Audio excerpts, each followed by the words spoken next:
people, welcome back to my YouTube. My name is Honey, and those of you who are new here, I am a astrologer and I live in the UK. I live in London to be precise. So welcome to my channel, people. We are going to be doing a video today talking all about how to find pregnancy in astrology. Yes, astrology can get so deep, honey. It can get deep, okay? So I thought I'd make a video today just talking about a few of the ways to figure out when you are likely to get pregnant.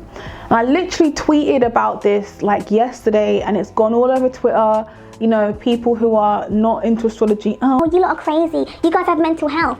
There are so many people who knew exactly where I was coming from, so I thought I would just make a very short video talking a little bit about how you can find particular placements that will indicate pregnancy.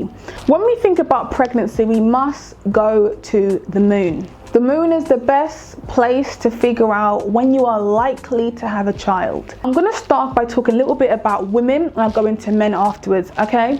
Okay, cool. So when you think about the moon governs fertility. I need you guys to pull up the moon phase when you were born. So literally go to Google, type in moon phase calculator, type in your birthday, type in the month, the day, the year, and you will be given a moon specific to you. This is a very important piece of information for you to know about. And what you need to do, and those of you who have regular menstrual cycles, okay, so your cycle comes on the same day every month like fucking clockwork. And if it doesn't, hear me out because there's more to go into, all right? For those of you who have a regular cycle, you are likely to conceive and get pregnant the day before, the day during, or the day after that exact same moon phase, okay? So let's say you were born, I don't know, May the 27th, right, 1992.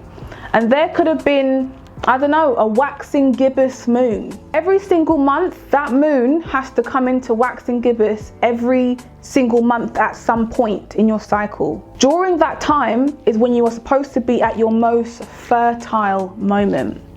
So that's where we see you are likely to conceive during that time. Remember, I'm saying that is for women who have a very regular cycle. Right, so that's the first one. So following the moon phases is very important to figure out when you are likely to fall pregnant, okay?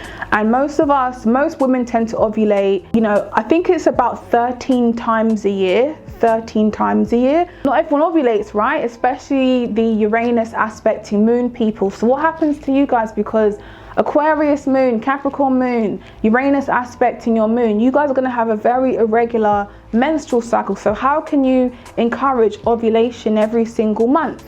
So for those people who do have irregular menstrual cycles, how do you figure out when pregnancy is likely to occur? For the women who deal with very irregular menstrual cycles, when you're trying to track when you're likely to conceive, right, you still need to look at the transits of Jupiter. You have to look at Jupiter through your solar return chart, your progressed chart. And usually during that time, or just beforehand, or even during it or beforehand, you start to feel like, you know what, I think I want to have kids now.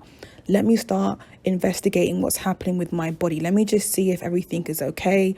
You might find health supplements that may help you to ovulate and to conceive. So there's that. But we also see Uranus, especially people who are in same-sex relationships, right?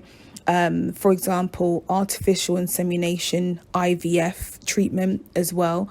Uranus is a brilliant planet to look into in terms of pregnancy. So the same for when Uranus is transiting through the 5th house, aspecting your moon, transit and aspect to your moon. Even those women who natally have Uranus in aspect to their moon, Aquarius moons. And it's not that you're definitely going to be someone who is going to have to use, you know, artificial insemination or anything like that. You can very much conceive naturally. But because of the Uranus links us to technology, a very unusual conception, not always knowing when you are going to ovulate because your cycles can be extremely jacked up. So it's about you doing a little bit more work to figure out what is the reasons behind my cycle being up and down. is Neptune around, because Neptune creates the hormonal imbalance. You know, it's about you trying to figure out what are the reasons as to why my cycles are up and down, and then you can go from there. So I like to look at following Jupiter's transits, people. Jupiter is very important because Jupiter is all about expansion. And what you want to look out for is when Jupiter is going through your 4th house, going through your 5th house, or going through or passing over your moon. We can also see Jupiter trine your moon, sextile as well, but usually when it is conjunct your moon or passing through the 5th house. Even in terms of your solar return, which is your yearly chart, if you had Jupiter in the 5th house, that is a major indication for possibly falling pregnant. Even if you don't get pregnant, it could be you might be birthing a new form of being creative, things like that. But we do see that there is a high chance of you becoming pregnant when Jupiter sits in the 5th house.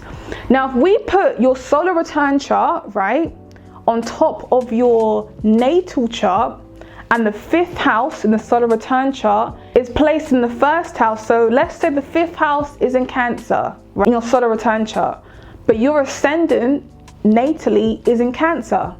We also see the possibility of you bearing a child then. But also if Jupiter is there to support that, hell yeah, that's another confirmation. Even in terms of tracking your progressions is huge, right?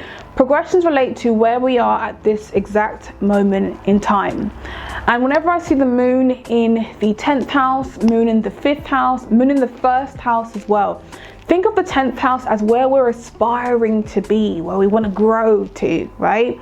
We're looking up at that moon. So we see someone who really wants to be a mum or a parent. And then when it comes to the 1st house, your thoughts now revolve around emotionally, I want to nurture something. I want to be a parent. I want to nurture certain things. And this also goes hand in hand with men as well. So when it comes to a man, he's also progressed into his moon being in his 10th house, or being a Cancer rising, or having moon in the 1st house. All of that contributes a lot, and we must add transits to our progression. So if your progress moon happens to be in Aquarius, and Jupiter right now is transiting through Aquarius, what we are seeing is that there's a potential of you falling pregnant. So there are multiple different ways to figure out at what point you are likely to get pregnant. And also there's ways to plan it as well. People plan pregnancies. You might have been someone who's like, I don't really want to have kids. Who likes kids anyway? But suddenly Jupiter is now in that 5th house. You know what, I quite like kids. I like the idea of them. Yeah, I might have them.